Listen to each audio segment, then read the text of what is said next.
Oi, tudo bom? Nós vamos hoje ver outros gêneros textuais. Vamos começar com a página 60 do nosso caderno pedagógico. E na página 60 a gente vai ver aqui uma propaganda. Então presta atenção aqui, ó. Campanha dia D, campanha de vacinação contra a raiva, 22/9. Não deixe seu melhor amigo passar raiva.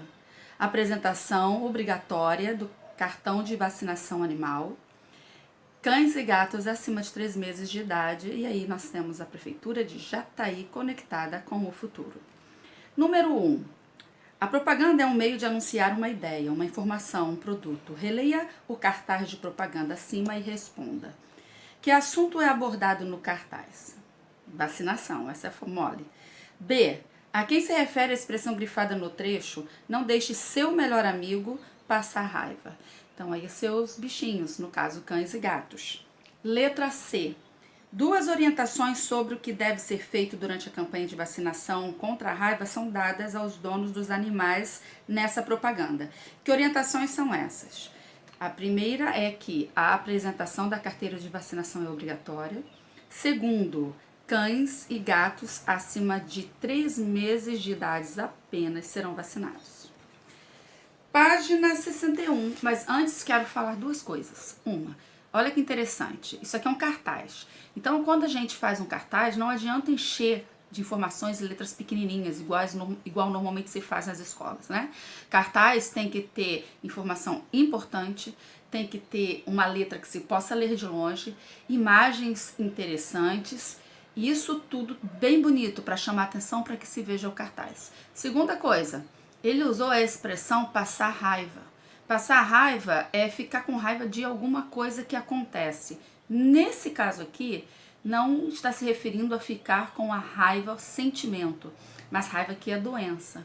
Então, no cartaz, também é interessante você usar expressões que têm um duplo sentido. E isso daqui foi bem inteligente, vocês não acham? Agora, página 61. Nós vamos ter um texto que vai falar sobre outros animais. Borboletário Fiocruz. O borboletário Fiocruz é mais uma opção de visitação e lazer no campus da Fundação, em Manguinhos, no Rio de Janeiro. O espaço, de 84 metros quadrados, reproduz o habitat natural das borboletas e abriga cerca de 100 exemplares de 4 espécies: olho de coruja, borboleta brancão, ponto de laranja e júlia. Além da exposição, do contato com o colorido e a beleza das borboletas vivas, os visitantes poderão acompanhar no laboratório o desenvolvimento das outras etapas da vida desses insetos, desde a fase de larvas até o inseto adulto, e conhecer de perto a rotina deles, desde sua alimentação conecta das flores até a postura de ovos. O borboletário foi inaugurado em 2010 e reaberto em outubro de 2015. De acordo com Ricardo Lourenço, pesquisador do Instituto Oswaldo Cruz, IOC Fiocruz, e idealizador do espaço, o borboletário será um instrumento de sensibilização da população, visando a divulgação da ciência em relação à biodiversidade. Com a reabertura, a Fiocruz deixou de ser um expositor desses insetos e assumiu o papel de criador científico das borboletas para a finalidade de difusão da ciência, afirmou. Essa informação está em HTTP, aí tem o site de onde foi tirado, e como não está igualzinho, está escrito aí, adaptado.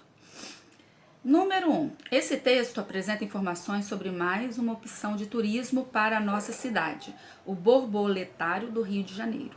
De acordo com o pesquisador Ricardo Lourenço, que importância esse espaço tem para a cidade?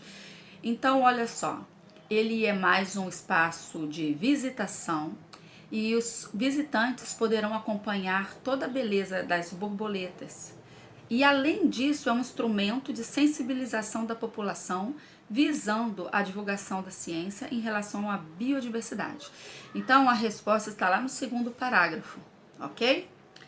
Número 2. No último parágrafo do texto, o trecho com a reabertura, a Fiocruz deixou de ser um expositor desses insetos e assumiu o papel de criador científico das borboletas para a finalidade de difusão da ciência, está entre aspas. O que indica o uso das aspas? Então, a gente sabe que as aspas são aqueles 2 tracinhos que ficam antes da palavra, no alto, e depois, ou da expressão.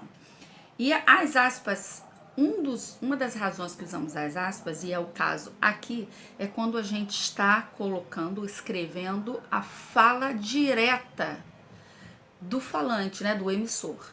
Exatamente o que ele disse, sem trocar nada. Primeira pessoa. Então, isso daí é o uso é para isso que a gente usa aspas. Também. Ok, agora nós vamos para a página 62. Não esqueçam que a 61 tem aqui, gente, como é o nome disso? Eu esqueci. Bem, vocês têm aqui, ó, eu esqueci o nome o QR Code. Então, coloquem lá, quem tiver possibilidade, na sua webcam, né? E veja o que vai descobrir aí. Página 62, nós vamos ler aqui uma reportagem. Então, agora você vai ler um pequeno trecho de uma reportagem. Ela fala sobre um assunto muito importante, o risco da extinção de insetos em nosso planeta. A reportagem é um gênero textual que faz parte do jornal. Ela apresenta dados e informações de interesse público sobre determinado assunto. Vamos lá? Porque há cada vez mais moscas e baratas e menos borboletas e abelhas. Nossa pesquisa sobre insetos sugere que 40% das espécies no mundo correm o risco de desaparecer, entre elas abelhas, formigas e besouros. Já espécies como moscas e baratas devem crescer em número. Por BBC, 14 de 2019.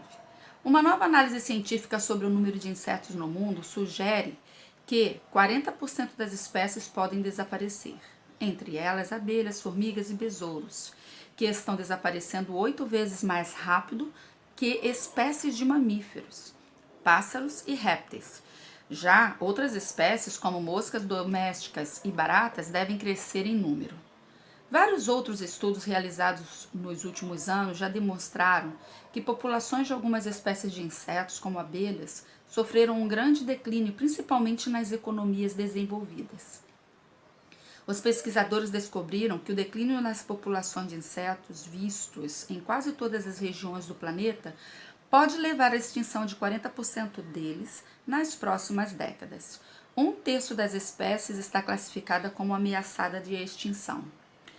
O principal fator é a perda de habitat devido às práticas agrícolas, urbanização e desmatamento, afirma o principal autor do estudo, Francisco Sánchez Bayo, da Universidade de Sydney. Então você vê que essa fala aí também está entre aspas, né? Lembra que a gente acabou de dizer que a fala de alguém, que exatamente a pessoa falou, escreveu, tem que vir entre aspas? Tá aqui mais um exemplo. Página 63. O quadro abaixo apresenta a estrutura de uma reportagem. Releia a reportagem da página anterior e localize as informações pedidas preenchendo o quadro que segue. Então, olha só, vamos dar uma olhada aqui na reportagem. Ela não está perfeitamente apresentada, mas olha, nós temos aqui em cima o título. A gente chama o título de uma reportagem de manchete. Ele tem que vir no jornal com letras maiores para chamar bastante atenção. Embaixo nós temos o que a gente chama de resumo, tá? Ele vem falar sobre o que vai ser dito aqui. E você vai ver que esse resumo aparece no primeiro parágrafo direitinho. A data de origem e publicação tá aqui, ó. Que é, então, dia 14 de 2019 e foi escrito pela BBC. A informação principal vem no primeiro parágrafo, ela apresenta o que vai ser dito, depois a gente tem informações extras.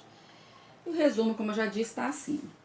O número 2 diz assim: de acordo com o autor do estudo, qual é o principal fator para o declínio na quantidade de insetos do planeta?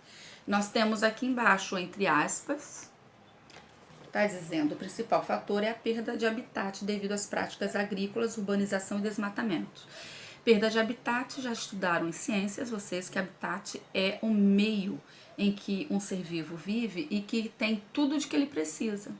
Então, quando a gente tira a mata, por exemplo, então é o desmatamento, ou a gente faz outro tipo de plantio ali que precisa desmatar normalmente, e inclusive a minha casa, sua casa está em lugares que havia plantas, matos, né?